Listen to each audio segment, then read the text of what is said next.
The real fear is it becomes a global war. It becomes not just a European one. World War III, or is this just a continuation of World War II? Well, I don't know, 2.5, I guess. Yeah. So, are you saying, Jonathan, that really this had no chance of achieving its objectives? Had this been implemented, I mean, it's a long shot to say the least. In the words of Chief of General Staff, Alan Brooke, it's fanciful. This is not a great place for an amphibious landing.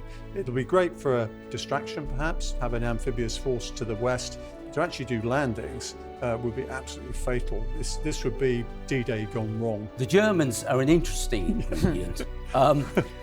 They talk about using the Wehrmacht, how the Poles would have reacted to fighting alongside them. You've got the issue of caliber of weapons. Kit, just general kit. Here's a Sherman tank. Yeah. If you are looking to mix it with infantry and armoured forces here that have just actually dealt with the Germans here, then you're probably going to get dealt with yourself. It's the 8th of May 1945, VE Day, and in Europe at least, the Second World War has come to an end. Yet as one conflict came to a close, the roots of the Cold War were already taking hold. Just 3 months earlier, Britain, the US and the Soviet Union had planned a way forward in Yalta, but Winston Churchill was increasingly concerned about further communist expansion from the east. So a plan was drawn up, one so audacious, dangerous and controversial that it was codenamed Operation Unthinkable.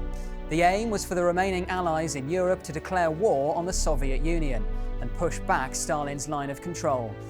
Of course, this plan was never put into action, and in March of 1946, Churchill announced that an Iron Curtain had descended across the continent, ushering in the geopolitical landscape of the next half a century.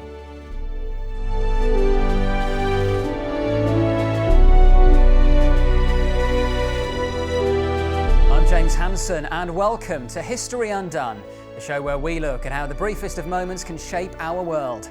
Every week we focus on a different battle or military campaign, and with the help of our experts we ask whether split-second decisions could have changed the outcome and history itself.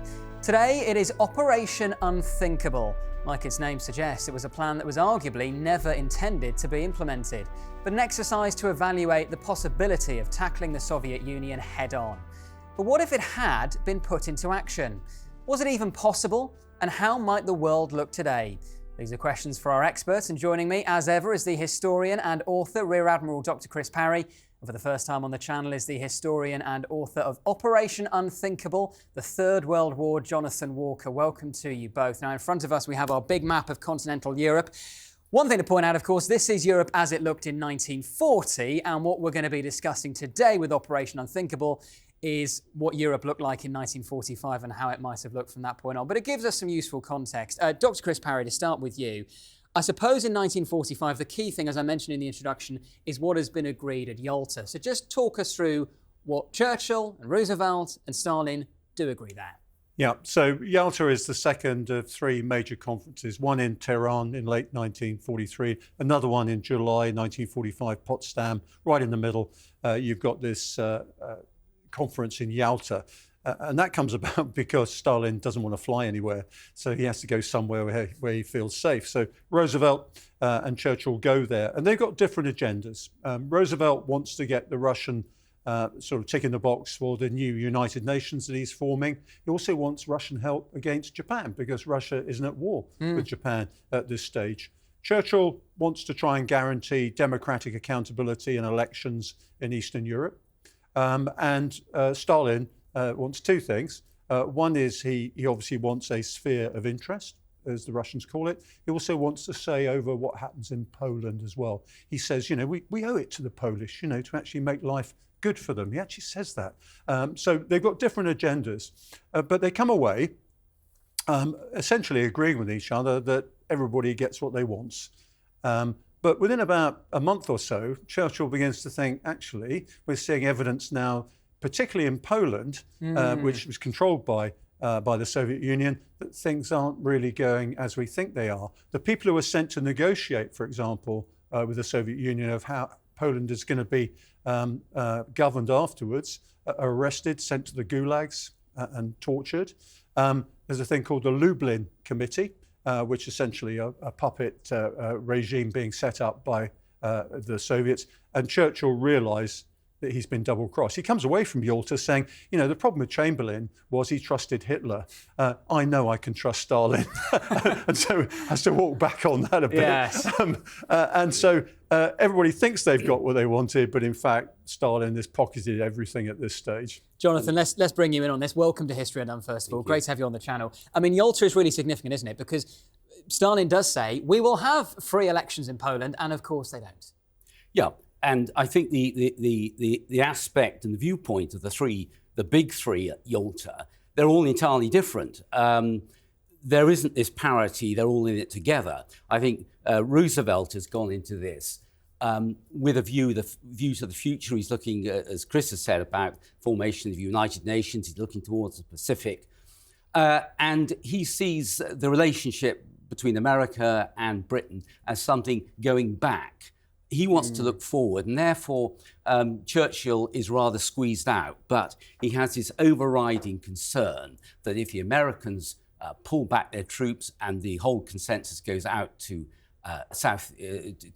Japan, the war in Japan, that we will be left alone for the Soviets to take over the rest of Europe. I think it's worth just having a brief look at the relationship between Britain and Poland, because Poland, this is what is central to this whole plan, really.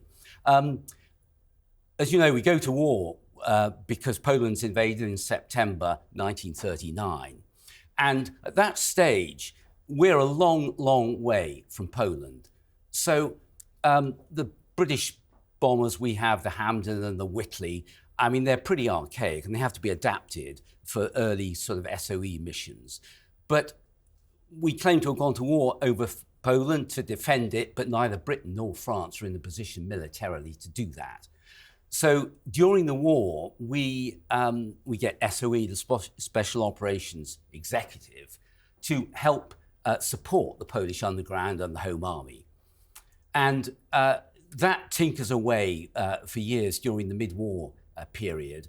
And then in 1943, of course, we invade Sicily, and the long, hard slog up through Italy takes place.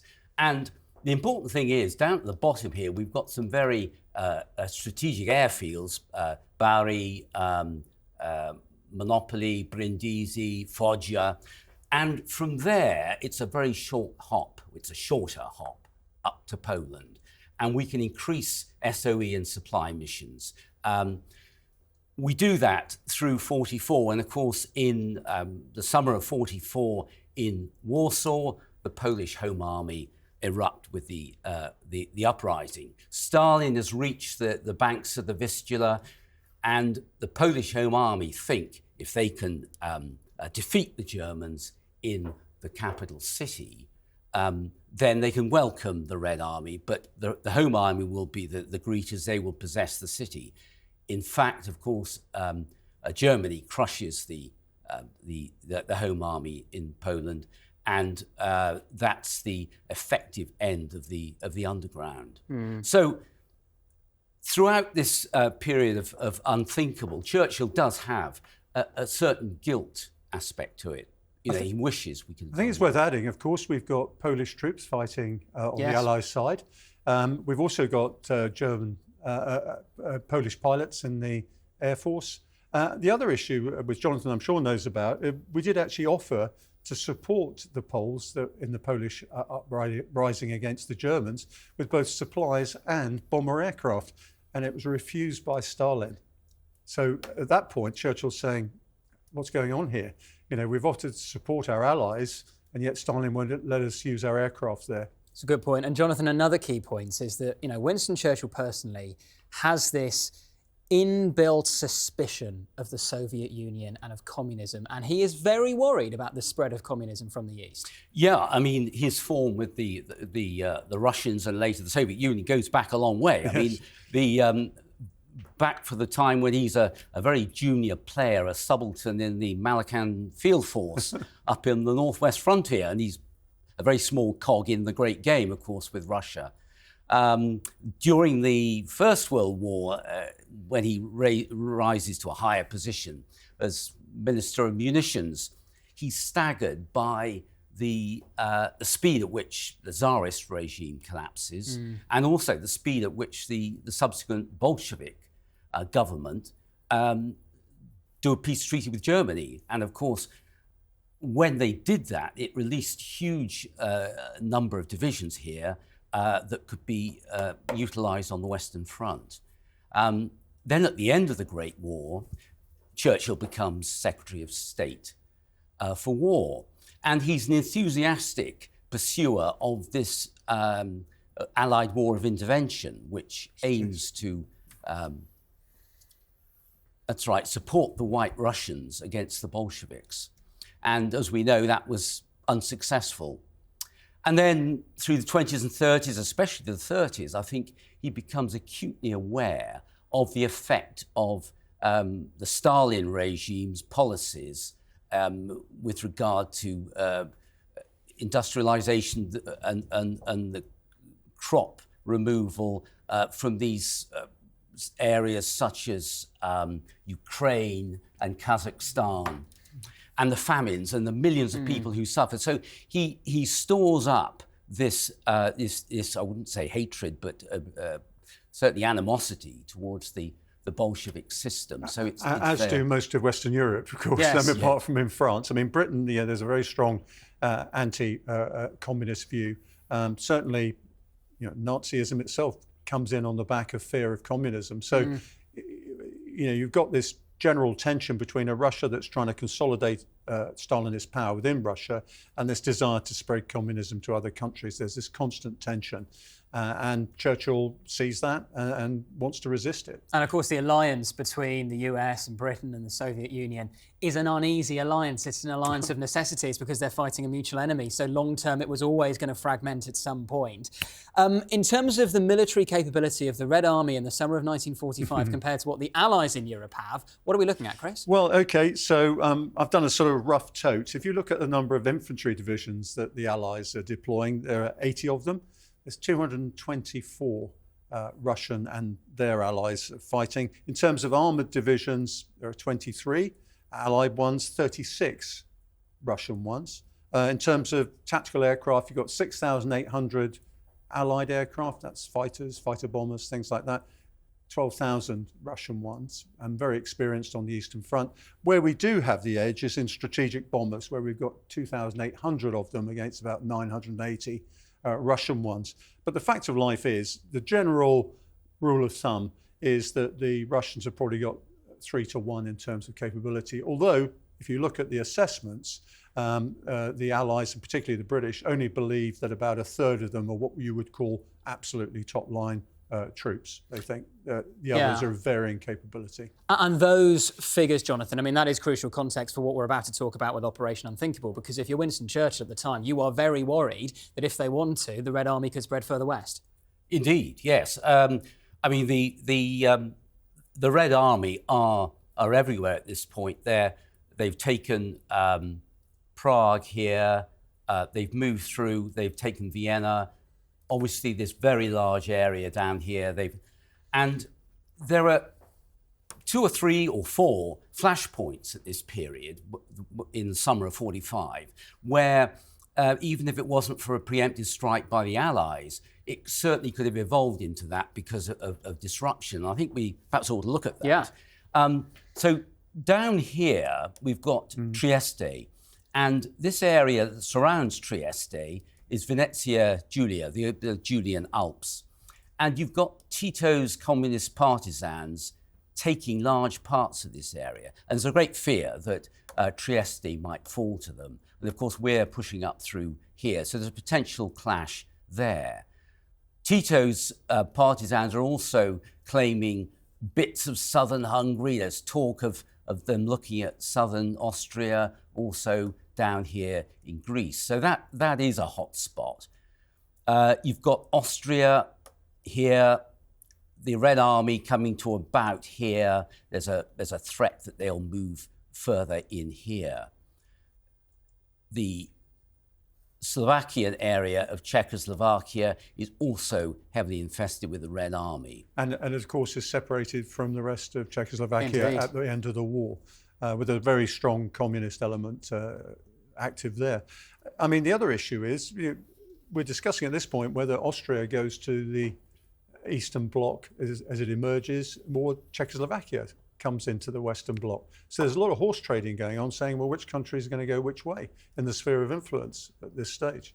And of course, we've got up here in Germany, the Allies have pushed up to meet the Soviets on the River Elbe at Torgau, and there's great newsreel celebration. But they've come 150 miles further on than was agreed in the original discussions. So the Americans are quite keen to hand this bit back, but Churchill is quite keen to hang on to it. And then further north, of course, we've got this issue here at the bottom of the Denmark Peninsula. Jutland Peninsula, Because Montgomery's closing here, the Red Army are closing in on here, and Churchill has a fear. He hears stories about Soviet paratroops landing around Copenhagen.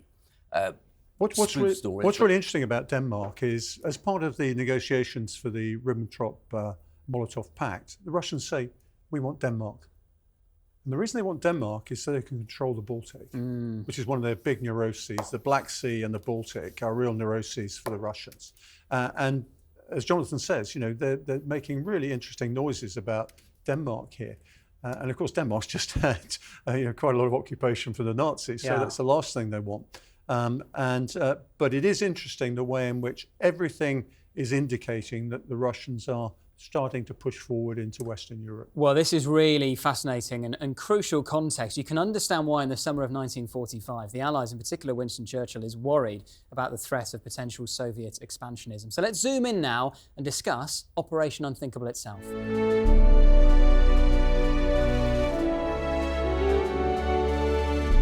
All right, now we have a new map in front of us now. This has very kindly been created and given to us by Jonathan. Thank you very much, Jonathan. Very impressive map. And this kind of shows what the plan was for Operation Unthinkable. First things first, how did it come about? Churchill basically goes to his military chiefs and says, draw me up a contingency plan. He goes to his chiefs of staff, and they then delegate the hard work to the joint planning staff, and they have a representative of the RAF, of the Navy and of the land forces. And they put together this plan within 2 or 3 weeks.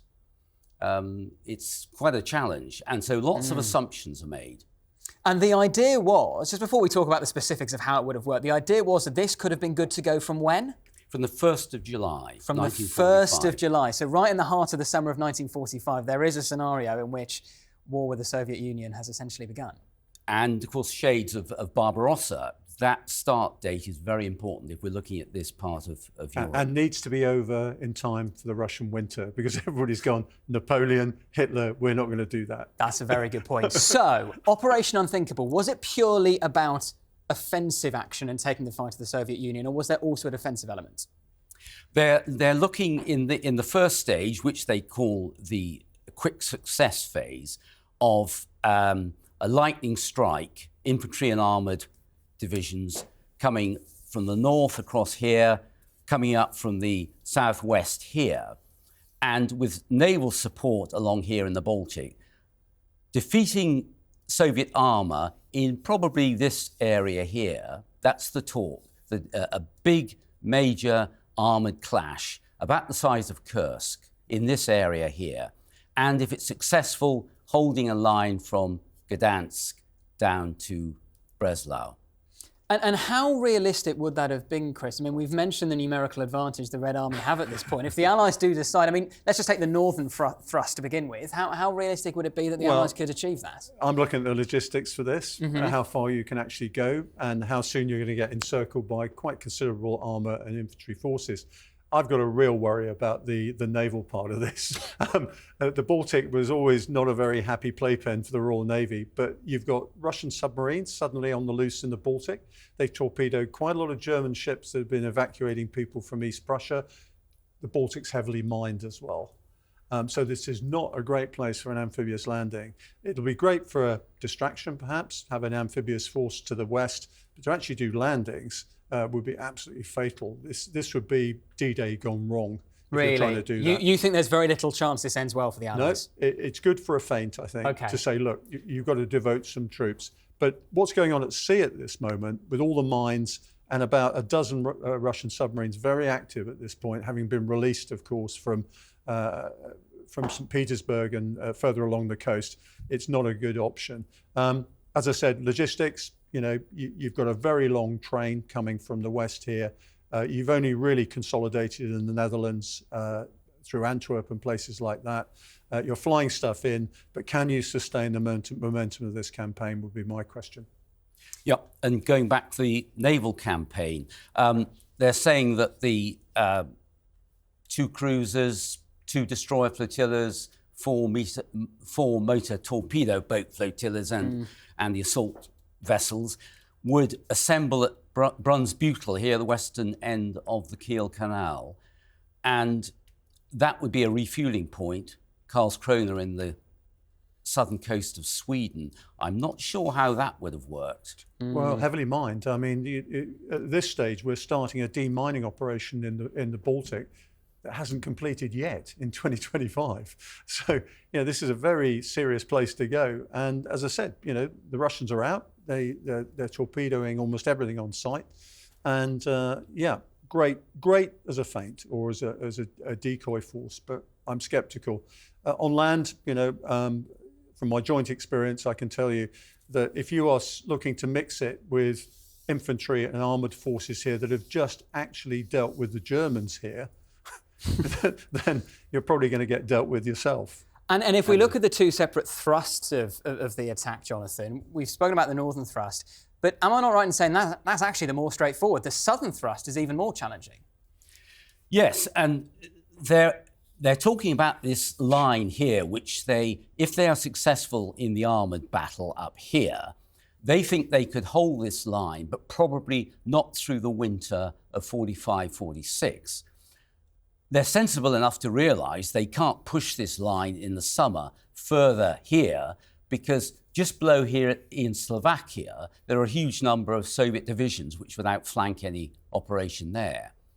So they're relying both on winning the battle there and putting ashore these hooks of amphibious landings. I mean, if one looks at it down track, when NATO were confronting the Soviet Union, your only hope really is to be able to have air supremacy here. But the problem is the Russians have got twice as many tactical aircraft as you have. They've already demonstrated their competence in dealing with the Germans from Kursk through Bagration onwards. And you're going to have a hell of a fight in the air to actually establish any sort of parity, let alone dominance, over the battlefield. If one reads the tone of the assessment, and I've worked in the Ministry of Defence on 4 occasions, that is written to say, don't even think about it. Okay, every other sentence in that assessment is saying, no, I don't think so. And even where they're saying, look, if we can get surprise, if we can get a really good short-term shock victory, they're still going to be there and they can come back again. So everything is saying, nice idea, unlikely to work. But don't ask us to do this. In the extreme. And interestingly, on the air war side, on the Soviet side now, the planners compute that a lot of the raw materials which the Soviets will need to repair their aircraft are in the West, aluminium, rubber, and so forth. That's, of course, looking at a long-term campaign in 2 months. I'm not sure how much they get through. The planners also talk about the shortage of high-grade aviation spirit. Yeah. Of course, that only affects the Lend-Lease aircraft, because we've got to remember that in the Red Air Force, probably 20% of their planes are Lend-Lease and Western planes, and therefore they use high-grade aviation spirit. Was 80% don't of the Air Force. One thing we should probably mention, Jonathan, when we talk about the Allies, who specifically are we talking about here? Britain, France, US troops, maybe some Germans even? Who are we talking about? It's not France. French are specifically excluded from this. They actually say, we don't take the French on this. They're not ready for it. And anyway, Churchill says, I don't like de Gaulle. Don't trust him. And we've also got to remember that there's Polish. And the critical thing is there's 10 German divisions as well. Wow. Yeah. Well, first of all, with the Polish divisions, we reckon about four Polish divisions would be included. And Anders, General Anders, who's been fighting with the Second Polish Corps in Italy, they've got an overall army of about 200,000 at the end of the war. So that's a considerable resource. The Germans are an interesting ingredient. They talk about using the Wehrmacht, how the Poles would have reacted to fighting alongside them. You've got the issue of caliber of weapons. Kit, just general kit. Here's a Sherman tank. Yeah. Exactly. The SS, they are not going to use, for obvious reasons. How you would filter out SS through the hundreds of thousands of German POWs when you're trying to recruit new men for this offensive, I don't know. I mean, the early SAS men had tattoos under their arms. You could point them out. And in fact, what's quite interesting is you're seeing all over bits of Germany and Austria, there's actually shootouts between American troops and German troops against SS who are holding out in various places. There are famous little battles going on. And so, as you say, Jonathan, trying to root these people out, I suspect probably we wouldn't be too fussy if we were trying to raise 10 divisions for this. So are you saying, Jonathan, that really this had no chance of achieving its objectives? Had this been implemented, I mean, it's a long shot to say the least. In the words of Chief of General Staff, Alan Brooke, it's fanciful. And he does come to that conclusion when the JPS present the plans. And the interesting thing about the whole Operation Unthinkable is that it raises lots of points and counterfactual history as to what might have happened. I mean, the interesting one, I find the assumptions quite interesting, actually, that actually the British public are going to be on our side on this one. Well, would they? I mean, they've got war fatigue. They don't want another war. Well, look at the election in 1945. And the British public have been fed this diet of good old Uncle Joe. That's right. Beaverbrook is out there saying the man, power runs through his veins. You've got Halifax in Washington saying what a good man he is. You've got the whole British press, really, and politicians left and right. Rab Butler on the right and Stafford Cripps on the left. They're all saying what a marvellous man he is. And of course, what they do say about the Red Army is true. I mean, they have made huge sacrifices in this war. But the downside is that because of those sacrifices, Stalin assumes he can have a free hand in. But if you look at the assumptions, okay, you go, no. Right from the word go of this assessment, you're saying no. I know you're saying. I mean, the other one, of course, is Russia will ally with Japan. And that's going to mess the Americans up somewhat. Well, that's a good point. If this did go ahead, what do the Soviets then do? And does that mean they come in on Japan's side in the Pacific? Well, they don't come in on the Allied side. That's the key point. Indeed. Yeah. You mentioned Stalin. Does Stalin know that Churchill is planning this? Yes, he does, because the Cambridge Five, Guy Burgess, John Cairncross, have been feeding him information about all these sorts of plans. And this one in particular, Stalin knows about.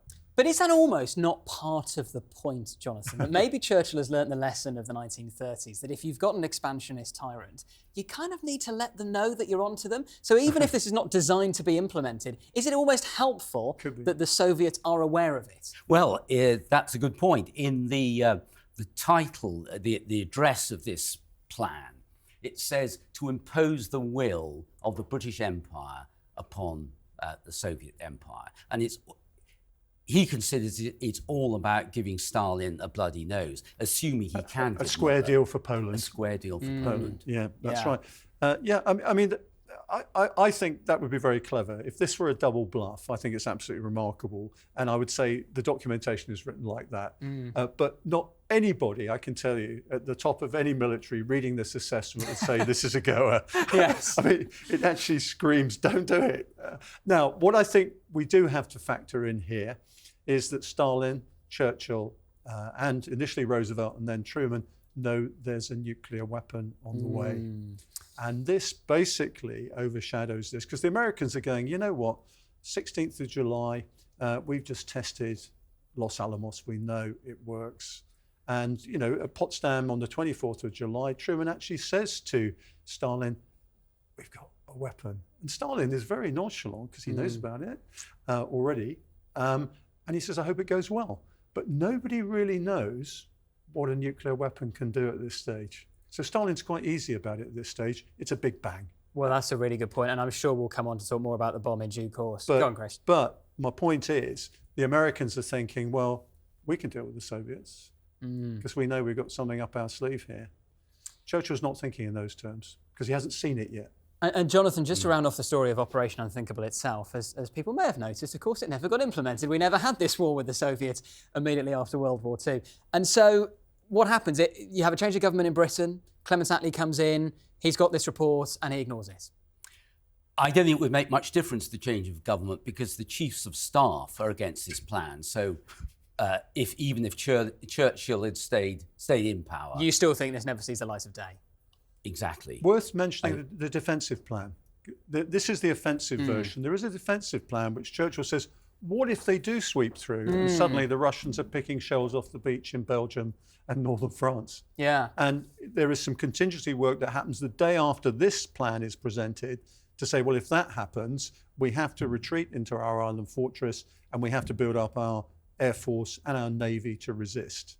So you're almost back in sea lion country. OK, we're just going to zoom out again now and look at Europe more broadly, because if Operation Unthinkable did happen, if that kind of two-thrust attack does happen in the summer of 1945 by the Allies, you know, it's probably not going to work in the first instance. And as a result, are we not into a full-blown conflict with the Soviet Union? Is that what we're looking at now? That was the big fear. So the offensive stalls or falters, or the Soviets pull back and suck us in, a repeat of Barbarossa. We find in the winter of 45-46, we're having to fight in the stinking bogs, the Pripyat marshes here, or the deep forests up here. And because the Russians aren't hurting here at all, because they're still in Poland and occupied Poland. They're not hurting. They said, we've been here before, we can fight over this ground, and basically, as you say, Jonathan, suck us in and waste away. We're suckers in, we're outflanked here.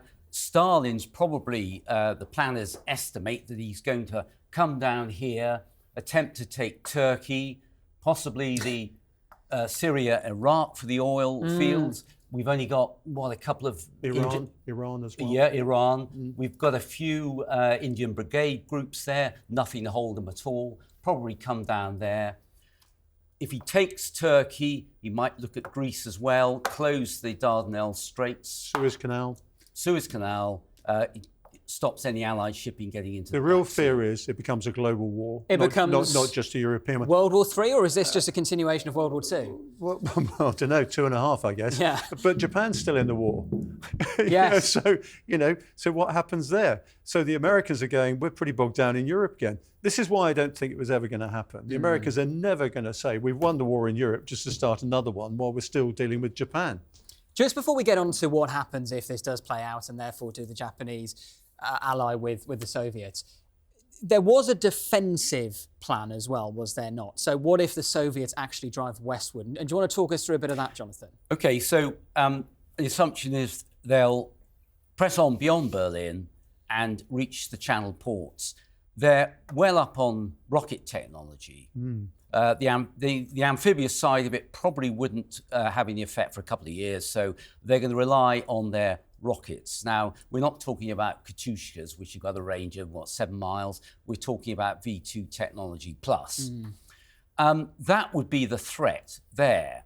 Back in England, we would look at having a defensive line from the Severn here in the West Country through to the Wash, and most of the divisions would be placed here. Now, we're quite wanting in this area of home defence, and immediately this plan is put through to other authorities. The whole defence of southern England is beefed up. So that was a positive outcome of this investigation. Can I ask what may be a very naive question, though, but do we really need to be that worried about Britain? Would Britain itself really come under threat? It would come under artillery attack, as Jonathan says. I mean, Britain would do what it does best. It would dominate the seas. It would obviously try and sort of prevent any Soviet activity here. We beef up our air defences, including aircraft. And I suspect the Americans will be there in strength as well, using the UK as an aircraft carrier, because they're going to be concerned about losing everything in Europe. I mean, bear in mind afterwards, the whole Marshall Plan was about stopping Western Europe becoming communist. Yeah. So let's reconstruct the continent, and therefore it won't be that. So they're seeing all that lost. But I can't stress enough that the Americans are desperate to end the war in the Pacific at the moment. So this will be a major shock. And they may just want to hold at that point and say, whoa, let's recalibrate. But if we do pull back, I think we have to consider that rather like the Dunkirk scenario, we've left an awful lot of our heavy kit over here. But as you say, Jonathan, there's no amphibious capability. No. And they've got the same problem as the Germans had with Sea Lion. How are you going to get across the best tank trap in Europe? If Operation Unthinkable goes ahead, though, and it essentially triggers, whether you want to call it World War II extended or World War III or World War II and a half, if that happens, you're into a full-blown conflict with the Soviet Union. Yes, okay, to begin with, in the summer of 1945, the Red Army massively outnumbers the Allies. But in the long term, if it drags on for years, it's more difficult for the Soviets, is it not? I mean, remember there was the Soviet famine of 1946 to 47. And of course, the Russian Navy cannot compete with the US Navy or the Royal Navy. So and their supply lines are going to be very, very stretched. They've got internal lines, though. Remember, the Russians have got internal lines. This is the big advantage that China and Russia have today, even, in Eurasia. They've got internal lines. They don't have the problems of pushing sea power. But I think what we've got to bring in here, we have to bring in Los Alamos on the 16th of July. Yes. Because, this is an absolute scenario for the use of nuclear weapons. And the question you've got to ask yourself, if this goes really wrong, are those nuclear devices, and remember the Americans only got 2, are they used against Japan or are they used against the Russians? Well, Jonathan, let's bring you in on that. What's your theory? Well, as Chris says, the actual supply is just 1s and 2s at this stage. Only 2. I think when Stalin gets the bomb in 49, we're talking about 400 by then, the US stockpile. So it's a very limited effect. And they don't see it as a war-winning weapon at this stage. They think it's an adjunct to... Well, nobody's seen it. And that's the key point. The reason why Stalin is so basically nonchalant about it at Potsdam is nobody's seen the effect of this and what it can do. It totally changes once Hiroshima and Nagasaki happen. And Stalin says, you can see it in the Russian archives, he actually says, right, we need one of those. This is not just a big bang. It's a lot more than that. Now, Jonathan's right. There's only 2 of them. In fact, the Japanese say that. I'm sure the Americans have only got 2. We don't need to surrender. And it's the entry of the Russians on the Allied side that actually forces the emperor to say, right, we cannot carry on in Manchuria taking all these losses, that actually makes them surrender. It's a real myth that the nuclear weapons end the war. So you don't think necessarily, if this scenario plays out, Operation Unthinkable goes ahead, you get this massive conflict between the Allies and the Soviet Union. Soviet Union probably allied with Japan at this point. Yeah. The US decide, you know what, we are going to drop the bomb. We've only got 2. Maybe they do the first on Japan, be it Hiroshima or Nagasaki. And maybe the threat is there that, you know what, the second, it could be on Moscow, you never know. You don't know how many we've got, is the key point. You don't know how many we've got. Yeah. But you think that probably doesn't end the war? No, Russia's vast. And it's got, unless you actually place it somewhere pretty significant, you're going to have a lot of very angry Russians, that's for sure. So even if there's a threat of dropping it on Moscow? Well, precisely that. At Potsdam, when Churchill hears about the news of the explosion, the test explosion, he gets, according to Alan Brooke, he gets carried away and he says, God, with this we can blot out Moscow, we can do the other. But of course, he forgets that he doesn't forget, but he in the Russia thing discounts that there's only a very limited number of bombs at this stage. Well, in fact, and also the will to use them and the delivery to use them, because they're using Super Fortress is the idea, but the actual delivery system going through anti-aircraft defences and the rest of it, it's quite a challenge. I mean, interesting in terms of supply. The Americans come up with a plan in 1946, which is called Operation Totality. And Totality, where they're saying, right, we'll destroy 20 to 30 Russian cities if we have to. And somebody says, well, we've only got 9. and it's not till later, as Jonathan says, they actually get a few more. Yeah. So there's a whole series of sort of plans. There's another one called Drop Shot, where they plan to drop a number of nuclear weapons, and I think about 240,000 tons of conventional explosives on Russian cities, and these roll through to the formation of NATO, the formation of the United Nations, and all that sort of thing. But it is quite remarkable, this Operation Totality, where everybody's getting very ambitious about using, as I said, 20 to 30 Russian cities is the target in 1946, until somebody says, we don't actually have that many. I think going back to the Poland as the central fire for the whole plan and concept. In a way, back in Yalta, we come to the agreement with Stalin that he's going to enter the war after Germany is defeated. Now, he's going to do that because he wants to take the Kuril Islands, he wants Sakhalin, parts of more of Manchuria and the rest of it. The deal that the West make with Stalin is that, okay, you can have 69,000 square miles of eastern Poland. Curzon line, yeah. This part here, 40,000 square miles is going to be given to Poland, but of course Stalin intends to occupy Poland anyway. So he's got this deal out of the West at Yalta, and with the rise of the question of the atomic bomb, of course at that stage they weren't aware of it, but that's the irony. Did those concessions have to be made in the long term? I think the problem was there was no appetite to do anything about it on the ground. There was this commitment to liberate all the countries of Europe, which was totally overridden by Stalin at Yalta. There's no question about that. I think the focus, Jonathan, shifts to the Pacific at this point. Let's get it done. And the Americans are driving that. That's what I believe. And I'm afraid the Poles are left very much in the lurch by countries that want to demobilize. So in a sense, what ends up happening anyway, which is the focus shifts to the Pacific, would have still played out? I think so. Do you agree, Yeah, Jonathan? and I think our allies would be, although assumptions are made in the plan that our colonies and dominions, Australia, New Zealand, Canada, South Africa, they're not going to take part in this operation. There's going to be increasing pressure from them if this goes on. I think it's worth bearing in mind. Because they're wanting to align more with America, especially, they're not great trusters now of finishing the war under our direction. They want to do it under America's power. It's worth mentioning also, you've got a devastated continent. You've got starving people, homeless people, refugees. You've got populations in movement. In the Netherlands, for example, they're starving.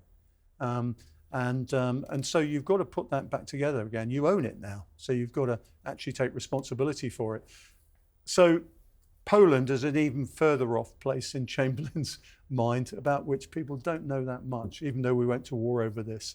And so putting the continent back together again is a real priority in the wake of all this. So I think the appetite for dealing with Poland in a way it should be done, I'm afraid there was a betrayal there. Jonathan, do you want to come in on that?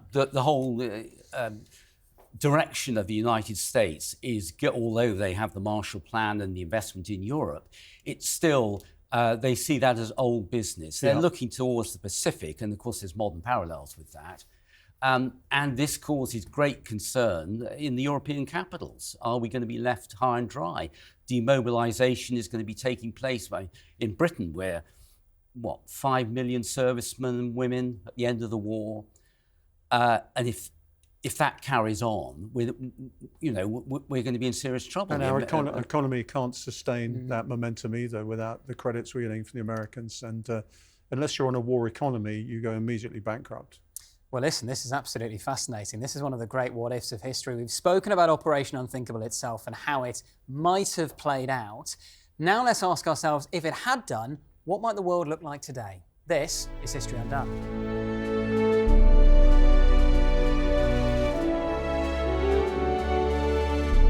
OK, OK, we have a new map in front of us now, and this shows the Iron Curtain and what ends up being the divide between the East and the West following the Second World War. A couple of things to point out, first of all, of course, remember that Finland and Sweden are technically neutral at this point, but we've shaded them in blue for this map just to illustrate the general divide. Dr. Chris Parry, start with you on this. I mean, this divide, this Iron Curtain that we see in reality at the end of the Second World War, does it look the same if Operation Unthinkable plays out? Well, I've always thought that Europe is sort of tidal. It ebbs and flows depending on the way Russia is. It depends where you end up in terms of Operation Unthinkable actually becoming thinkable. If the Allies are successful, I think they push very strongly towards the border with Poland and the Soviet Union. They've then got to hold the line. And so what's really interesting is if you're starting to form NATO or any other defensive alliance, you're actually defending forward at this point. And geographically, you're quite exposed, actually, because this is very good tank and air country, as the Soviets have already found out. And of course, you've still got large numbers of Russian troops and also communist regimes springing up to the south here. So you've not got a settled area here, I would suggest. Now, you've got the Marshall Plan coming in to settle countries here. It's going to be spread even further, of course, into the countries of the East. So how do these countries, including ourselves, recover in those circumstances? Now, if Unthinkable fails and the Russians say, well, OK, we don't want to have that again at any time in the future, I would say that Stalin would say, well, let's go for it. We're mobilized. We've got 11 million troops on the ground. We've got all the war supplies we need from the Americans and the Brits. And I think to a devastated continent, we can hold the population at risk by dominating the food supplies, and I think we go right to the Channel Coast if we can. Jonathan, do you agree with that if Operation Unthinkable fails, you end up with a lot more red on this map? Absolutely. If it succeeds, I think we get increasingly turmoil in Italy, in France, in Spain. Remember, there are a lot of very active communist partisan groups and partisan and communist politicians. And it's quite feasible to see that if we had succeeded here, or at least held a line, that Stalin would have fomented revolution in these three countries. I think because it would have been, had it been an offensive operation and Unthinkable gone ahead because the Allies had attacked and worked, it would have been a harder to justify war. I mean, we mentioned public opinion in Europe. There was war fatigue. They didn't necessarily want to take the fight to the Soviet Union. Yes, and we've discussed how opinion in both America and Britain was directed towards our friendly allies, the Soviets. Yeah. So to keep a long, prolonged war going with an ex-ally would have been quite hard to. And there's that crazy assumption at the start of the assessment. You know, this has the will of the British and the US public. Well, read no further. I mean, and of course, the whole plan had never been discussed with US planning staff at all.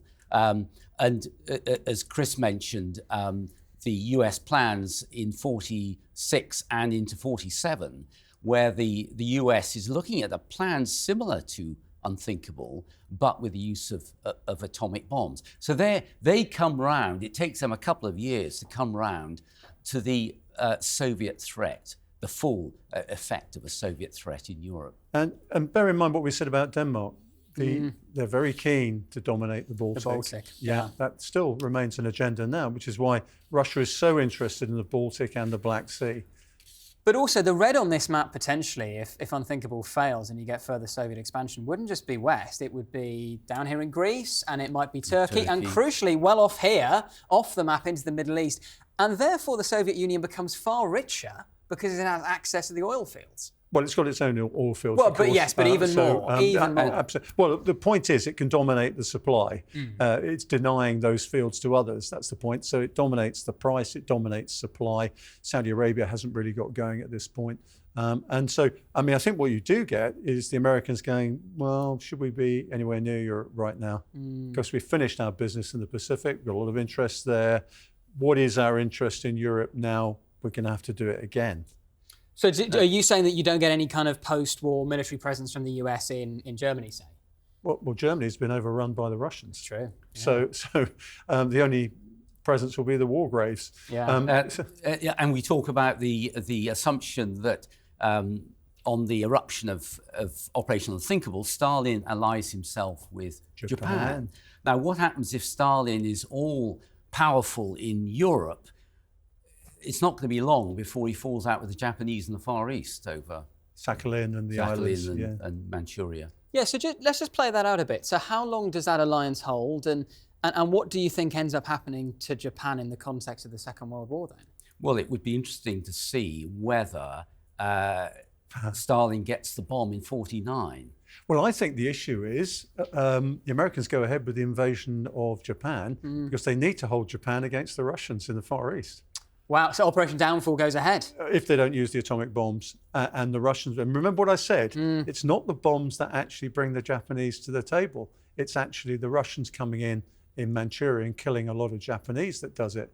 So you've got all sorts of dynamics there where the Americans and the Allies are possibly going to have to invade Japan to keep it away from the Russians. It's worth saying we have done a whole episode of History Undone about Operation Downfall, so if you're interested, go back and check that out. Jonathan, another key point is if Unthinkable goes ahead, however it plays out, you probably don't get some of the post-war institutions that we ended up with. So the United Nations, for example, doesn't exist? Possibly. The US Agenda on this is pretty strong. Whether Truman is quite as strong as Roosevelt was on creation of this world order remains to be seen. But you know, what you might have is the United Nations that has, if you like, the free countries of the world as part of it, with the offer later on. Remember, the Russians are going to be pretty sore about this, whether it's a conventional or a nuclear attack. They are going to be pretty sore, and they won't trust people. Now, I think you're going to end up with two blocks, if you like. There's going to be a Soviet bloc. And that will include decolonization agendas, all the communist sort of disaffection and things that you mentioned, Jonathan. And I think you're going to have an American-led order. And you'll also go back to the Monroe Doctrine. I'm sure the Western Hemisphere is going to look to itself. The Americans will concentrate on the Pacific. And I'm afraid Europe will look like a tiny collection of states on the end of a Soviet continent. Would NATO even exist? I don't think NATO in its present form would exist, but I think you might have if you like, a group of maritime states. I mean, let's face it, this is what we're looking at the moment. We're looking about the Eurasian autocrats of Russia, China, Iran, and North Korea banding together to dominate the continent and the waters around it. And you've got the maritime democracies, United States, Canada, parts of Europe, UK, Japan, Australia, New Zealand saying, no, we're not going to have this. And maybe India moving into that later. So the way these tectonic plates shift around is quite interesting. And that could have happened at the end here. All I can say is if you basically tweak the bear when he's got 11 million men and women under arms, then the world's going to shake a bit, I would suggest. Here's a question for you, Jonathan. So let's say Operation Unthinkable fails from an Allied perspective. You end up actually with a larger Soviet Union and a richer and a stronger Soviet Union. Does the Cold War last even longer? Is the Soviet Union still a power today? You would have to say that depends on what happens with China. Yeah. That's a big player. I mean, the issue is that there's a lot of reconstruction required in Russia, in particular, less so in its outlying provinces. A lot of reconstruction required in Russia. What you will see, though, is a great strengthening of communism as an ideology, I would suggest. They'll be able to export much more of that ideology to other parts of the world. As I said, with the decolonization agenda going on, they'll be able to export that. But I think Jonathan's point is really well made. What does happen to China in these circumstances? If you have Russia allied with Japan, Japan's been knocked out of the war. What does Russia do in relation to the rise of Mao and the Communist Party there? And how do you think that might have played out, Jonathan? Well, they're friends, aren't they? I mean, you look at Korea in 1950, they're saying, well, let's dominate the whole continent now. And we won't fall out. We'll settle our border disputes. It's looking very much like today. And the other part of the world we haven't looked at as possible fallout from this is South America. There's a lot of emerging guerrilla and communist organizations in South America. I think the Monroe Doctrine hits there. Yeah. The Americans say this is our backyard, this ain't happening. But I think the key point is, the line goes down the middle of the Atlantic, and you've got an American-dominated Western Hemisphere, which faces the Pacific, and you've got a Eurasian continent, basically, which is communist. One final thought, Jonathan. Except for us. Winston Churchill's place in the history books might be somewhat different had this gone ahead, because he might be regarded as a guy who squandered what could have been a great victory. He could well have done. So thank heavens it turned out the way it did. What's interesting is that it's designed to start Unthinkable on July the 1st, 4 days before the general election. So would the general election have gone ahead if Unthinkable had gone ahead? Because I doubt if it would have done. You'd have said, this is emergency powers. We are deferring the election because obviously we're at war with the Soviet Union. And interestingly, at the end of the story, in I think it's 54, Churchill's in his constituency chatting away, and he just drops casually into a conversation that he told Montgomery at the end of the war to hang on to all the stocks of German equipment, small arms, you name it, in case they're needed in the forthcoming conflict with Stalin. And that hit the headlines, and there was a huge furore. And that was in the 1950s. So, and he admitted it didn't sound too good then. What's really interesting is the hope that Hitler, Goebbels, and all the Nazis had as they were being attacked on both sides in 1944 was actually this would happen. And the Allies would actually turn on the Soviet Union, and the Germans would then join them in pushing the Russians and Soviets out of... But that requires Unthinkable to essentially take place in 1944 as opposed to 45. And with the Nazi regime still in place. Yes, but it seems, because that was very much Himmler's plan. Yes, it was. Yes, it was. Yeah. And I suppose, again, summing up, it's quite interesting. We're looking back now and we see it as potential World War III. If this had gone ahead, 1st of July 45, would it be just part of World War II? Yeah, this is 2.5. Yeah. 2.5. Well, listen, gentlemen, this has been absolutely fascinating. I'm afraid that's all we've got time for, but I think what we can say is that Operation Unthinkable probably merits its name because it was pretty unthinkable. It was highly unlikely to succeed from an Allied perspective. But, hypothetically, had the British decided to push ahead with it in the summer of 1945, it is highly unlikely to have worked, and as a result, you probably end up with the Soviets fighting back, further Russian expansion across Europe. The red on this map of Soviet domination probably extends far west. You also probably get the Soviets invading potentially Turkey, potentially Greece, capturing some of the Middle Eastern oil fields as well. And as a result, the latter half of the 20th century could have looked very, very different. The Iron Curtain would have been far to the west. The Soviet Union might have been far richer, far stronger, potentially could have lasted far longer. Potentially we may still have the USSR in place today. And Winston Churchill's place in the history books might be far more nuanced. Instead of going down as the hero who liberated Europe, he may be regarded as someone who squandered what could have been a great victory. I'm afraid that's all we've got time for today, but my thanks to Jonathan Walker and Rear Admiral Dr. Chris Parry for joining me. We'll be back undoing more battles from history very soon, but in the meantime, remember to like this video and subscribe to our channel, History Undone, on YouTube. And you can also listen to the show wherever you get your podcasts. And we'll see you next time. Goodbye.